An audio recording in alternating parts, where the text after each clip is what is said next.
네, 이번 시간은 대한민국의 부동산 흐름을 짚어보는 마켓 트렌드인데요. 오늘의 마켓 트렌드 새로운 얼굴과 함께합니다. 문민지 아나운서 어서 오세요. 네, 안녕하세요. 네, 최근에 전세 그리고 월세와 관련된 여러 가지 현상들이 있었는데 오늘 마켓 트렌드에서는 이 현상에 대해서 자세히 분석해 주실 예정이라고 합니다. 한번 자세한 이야기 들어볼게요. 네, 요즘 부동산 분위기를 보면요. 예전과 확연히 달라진 모습이 나타나고 있습니다. 예전에는 전세가 워낙에 강했는데 기본으로 여겨졌는데 요즘에는 이 월세가 더욱더 강한 모습으로 이제 보여지고 있습니다. 최근에는 이렇게 전세가 줄어드는 모습을 보고요. 반대로 월세 부담이 크게 늘어난 모습이 뚜렷하게 나타나고 있습니다. 특히 사회 초년생, 청년층 1인 가구 입장에서 보면요. 주거비 부담이 체감적으로 커졌다라는 이야기가 굉장히 많이 나와주고 있는데요.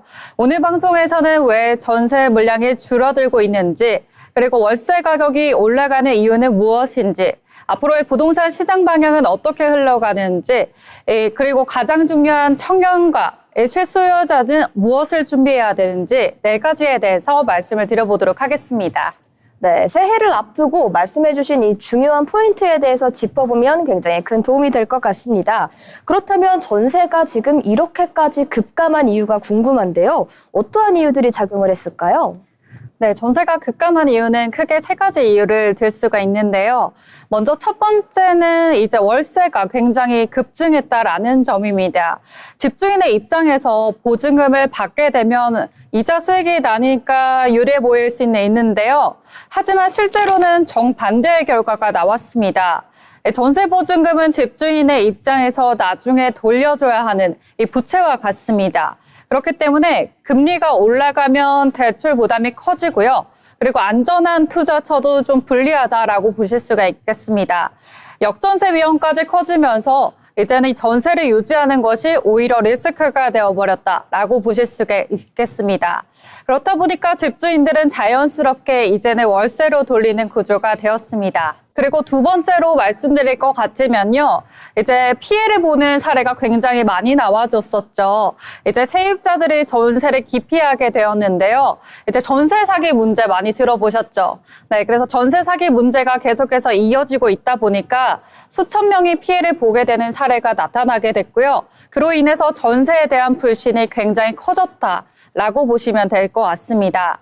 그리고 마지막으로 3번째는요. 새로 입주하는 또 단지들이 줄어들었다라고 보실 수가 있는데 기존의 세입자들이 전세 연장 대신 월세 전환을 하면서 시장에 나오는 전세 매물이 확 줄어들었습니다. 그래서 전세 매물 자체가 희귀해졌다라고 보실 수가 있겠고요. 그래서 나타났던 게 바로 전세가 씨가 말랐다. 이런 이야기가 나오면서 월세에 집중하게 되고 거기에서 수요가 몰리고 있다. 그러면서 월세 가격이 폭등하는 흐름이 나와주는 겁니다. 네, 이렇게 전세가 사라지고 월세가 증가하는 이유에 대해서 깔끔하게 정리를 잘 해주셨는데요. 먼저 기본적으로 전세 매물 자체가 줄어들고 있고 월세에 대한 집주인들의 선호도도 올라가는 상황이다. 그러므로 월세 가격까지 폭등하고 있다. 이렇게 요약을 해볼 수 있을 것 같습니다. 저도 주변에서 월세가 올랐다 이런 얘기를 실감하고 있다고 많이 듣는데 실제로 수치로 살펴본다면 이 월세가 어느 정도 올랐을까요? 데이터를 보면 좀 세간보다 훨씬 더 심각하다고 보실 수가 있겠습니다. 서울 기준 평균 월세 부담이요. 40에서 45% 수준 정도 된다라고 보실 수가 있겠고요. 쉽게 말해서 월급의 절반 가까이가 주거비로 나간다라고 보실 수가 있겠습니다. 그래서 특히나 1인 가구 같은 경우에 이 월세 비중이 높아져서 이제는 50% 이제 넘는 사례까지 나와주고 있겠고요. 주요 지역에서는 월세가 10만 원에서 20만 원까지 올라간 사례가 흔하다라고 보실 수가 있겠고 일부 지역은 30만 원을 웃돈 곳도 있다라는 거죠. 그래서 또 하나의 눈여겨볼 점은 반전세 월세화 현상입니다. 반전세도 사실상 월세 구조로 바뀌면서 이제는 전세냐 월세냐 이 문제가 아니라 어떤 월세 조건이 가장 나은가 이걸 따져야 되는 시장이 되어버렸습니다. 그래서 이쯤 되면 월세가 단순히 임대료가 아니라 생활비 중에서 가장 큰 고정 지출로 자리 잡았다라고 보실 수가 있는 거죠. 약간 일본이나 홍콩 같은 대도시 위주의 지역처럼 우리나라도 월세 부담이 매우 커지는 방향으로 이제 흘러가고 있다 이런 생각이 드는 것 같습니다. 또 하나 궁금한 점이 금리 인하의 가능성에 대한 이야기가 계속 나오고 있지 않습니까? 그런데 월세는 왜 이렇게 계속해서 상승세를 유지하고 있을까요? 네, 바로 그 부분에 있어서는 구조적인 이유가 있습니다. 전세 시장은 금리의 영향을 굉장히 많이 받는데요. 월세는 금리보다 공급 부족에 더 큰 영향을 받습니다. 최근 수도권과 특히 서울 지역은요, 1인 가구 증가가 매우 가파른 상황이죠. 이 표를 보는 것처럼 계속해서 올라가고 있는 추이를 보여주고 있기 때문에 1인 가구는 대부분 소형 월세 주택을 많이 찾기 있기 때문에 수요가 계속해서 늘어나고 있다라고 보시면 됩니다. 반면 이런 소형 주택 공급은 충분하지 않고요. 게다가 전세 기피 현상으로 많은 사람들이 월세 쪽으로 몰려들다 보니까 월세 시장 쪽으로 수요가 집중적으로 몰리고 있다고 보시면 됩니다. 결국에는 수요가 계속해서 늘어나고 공급은 그대로이거나 오히려 줄어들고 있다. 이 구조가 월세의 상승을 만든다라고 보시면 되겠습니다. 그래서 전문가들은 전망도 월세가 쉽게 떨어지기는 어렵고 현재는 높은 월세 시장이 오랫동안 유지될 것이다 라고 이렇게 보고 있습니다. 이런 배경이 있었네요. 아무래도 수요와 공급이라는 경제의 기본 논리가 오늘의 부동산 시장에서도 여전히 작용하고 있는 것으로 보입니다. 그렇다면 앞으로의 전월세 시장의 전망에 대해 한번 들어보고 싶은데요. 네, 먼저 전세 시장에 대해서 먼저 말씀드리면요. 일단은 일부 회복될 가능성이 있습니다. 금리가 인하될 가능성이 있고요. 그리고 2026년에서 2027년까지 신규 아파트 입주 물량이 또 늘어나고 있기 때문에 전세 수요가 일정 부분은 들어올 수 있다라고 보실 수가 있겠습니다. 하지만 중요한 건요. 전세가 예전처럼 시장의 중심이 되는 전세 대세 시대로 회귀하기는 좀 어렵다라고 보실 수가 있겠습니다. 전세 사기를 비롯한 금융 리스크 때문에요. 전세 제도 자체에 대한 신뢰가 예전만큼 회복되기는 쉽지 않기 때문입니다. 그렇다 보니까 이 월세는 공급 부족이고요. 수요 증가, 그리고 전세 같은 경우에는 기피하는 요소가 유지되는 한 현재 높은 수준을 이어갈 가능성이 매우 높습니다. 자, 한마디로 정리를 도와드리면요. 앞으로도 월세 구조가 더욱더 고착화될 것이다 라는 전망이 나와주고 있습니다.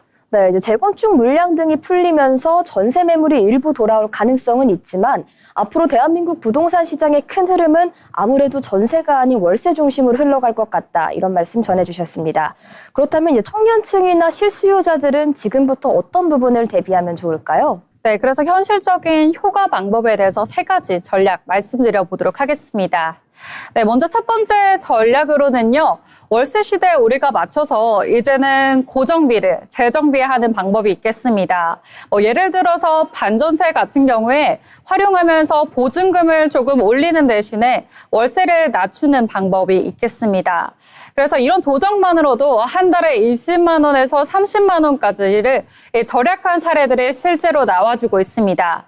그리고 두 번째 전략으로는요, 정부 지원 제도를 적극적으로 활용하는 것을 추천드립니다. 생각보다 많은 청년분들이 본인이 받을 수 있는 혜택을 모르고 지나가는 경우가 많은데요. 청년 월세 지원, 그리고 전월세 보증금 대출, 그리고 청년 신혼부부를 위한 공공임대나 역세권 청년주택 프로그램 등이 대표적이죠. 이런 제도를 잘 지키기만 해도 우리가 주거비에 대해서 체감할 정도로 확 줄어들 수 있기 때문에 이런 부분들을 잘 꼼꼼하게 확인해 보시는 것이 좋겠습니다. 자, 그리고 마지막으로 3번째 전략은요. 우리가 장기적인 관점에서 봤을 때 내 집 마련 준비를 지금부터 시작하는 겁니다. 월세가 높다고 해서 나는 집을 못 살 거야. 이런 생각을 가지게 되면 오히려 내 집 마련에 대한 꿈이 점점 멀어질 수가 있습니다. 그렇기 때문에 우선 청약 납입금을 좀 꾸준히 하는 것을 추천드리고요. 여유가 된다면 이제 소형 아파트라든지 빌라다라든지 시장을 공부해 가면서 직접 발품도 팔아보고요. 그리고 지역별 분위기와 흐름을 함께 파악하는 것이 중요합니다. 그리고 ETF나 적금과 같은 것처럼 안정적인 방법으로 종잣돈을 마련하는 것이 중요하겠는데요. 그런 부분들이 장기적으로 큰 도움이 될 것 같습니다. 그리고 고정비 관리를 통해서 정책을 활용하고 내 집 마련을 준비하는 것이죠. 이 세 가지를 동시에 가져가는 지금 이 시장에서는 가장 효과적인, 이 현실적인 방법이 될 것 같습니다. 네, 정리해보자면 우선 현실적으로는 고정비 구조를 재편해서 알뜰하게 재테크하시는 게 중요할 것 같고요. 그 밖에도 주거제도를 지원하는 갖가지 정부 정책들이 있습니다. 이런 자잘한 정책들도 놓치지 않고 챙기신다면 조금 더 효과적으로 주거비 컨설팅 하실 수 있을 것 같습니다. 그리고 마지막으로는 ETF나 적금과 같은 안정적인 방법으로 이제 청약비 납입을 관리하시는 것도 추천을 드리는데요. 그렇다면 앞으로 결과적으로 이 부동산 시장에서 잘 적응하기 위해서는 꾸준한 공부와 꾸준한 관심이 필요하다, 이렇게 요약할 수 있을 것 같은데요. 네, 이렇게 문민지 아나운서라는 새로운 얼굴과 오늘의 마켓 트렌드 지켜봤는데요. 전세 급등, 월세 폭등, 이 같은 현상에 크게 대응하기 위해서는 언제든지 저희 마켓 트렌드 잘 챙겨주시면 좋을 것 같습니다. 지금까지 오늘의 마켓 트렌드였습니다.